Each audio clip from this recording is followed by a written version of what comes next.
What is going on, everybody? Today we are going to talk about the knife that started it all for me. And it took me many, many years to actually receive the knife.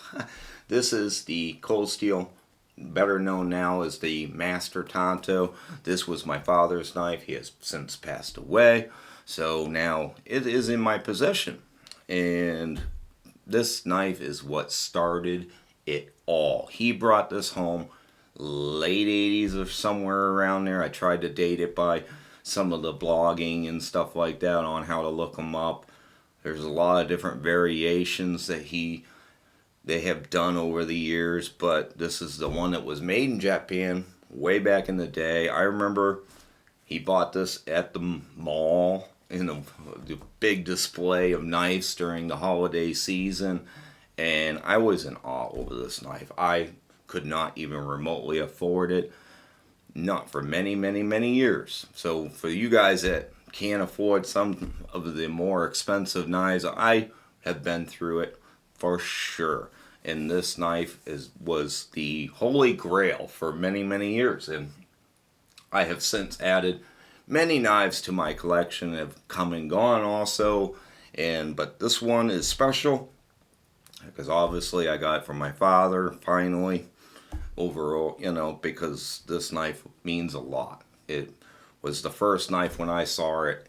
I was just in awe. I was like, wow, that feeling it in the hand, the weight of it, it was just impressive. And as a kid, it's just like, wow, that it just feels super aggressive. Tanto, just nice weight to it. It just feels like something special.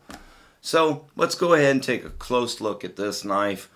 And since it's been kicking around for many years and basically sitting in my dad's collection of knives and guns and fun stuff like that, and now I finally have it. So let's go ahead and take a nice close look at it.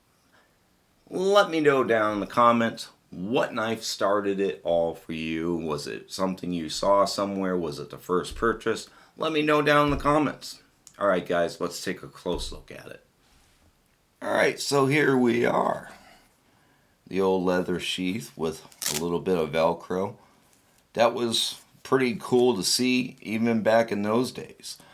We still don't even see it. Something that is really done a lot even in this day and age. And I'll tell you what, I don't know why, because I kind of am a fan of Velcro, and it really does, in the design of the holster, it really does hold it very nicely. And this really was a nice holster. I mean, this knife is, very, very old, made in Japan, as well as the knife.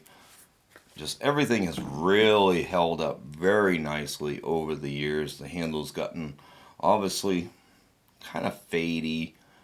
The brass has, got some wear and tear on it, but overall looks good. Got the Tanto on that side.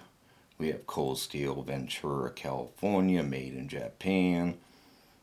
Just overall, just a cool knife. And like I said, for back in the day, there wasn't a lot of companies doing Tantos to begin with. So to see a pretty aggressive, nice heavy feeling Japanese style Tanto blade back then was very, very cool. Not something you saw very often. Like I said, we're talking late 80s. And even today, I mean, so many knife companies really do veer around not doing the Tanto. Thick blade stock all the way to the end.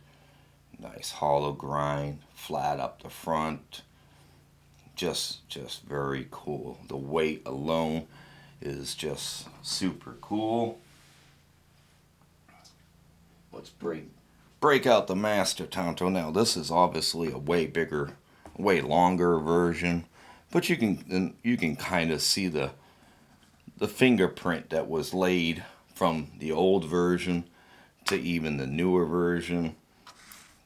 Hollow, nice flat. Got a little steeper of an angle over time, where this was a lot more rounded. a little bit more aggressive. But yeah, the fingerprint in itself, as far as the handle material, is still the same handle material, kind of that rubbery. I think it was a little more aggressive feeling, because this one's as old as it is, it almost feels like it has more traction. Very surprising. And of course, like I said, this is way longer, and now made in Taiwan, and this is obviously the San Mai version, which you can kind of see the line. But yeah, very cool. But nothing really takes place of this old version, and of course the leather sheath. I love leather. It's more comfortable in general to carry, but yeah, very cool knife. I'm glad, that I finally have been able to add it to my collection. I have memories of my dad with this knife, and so it's extra special to me. It won't be going anywhere, and will definitely be staying in my collection until I move on, and that's cool. So there you guys go. I hope you enjoyed this quick video. Let me know down in the comments what started it all for you with this crazy knife collecting aspects. Alright guys, have a great day. Catch you next time.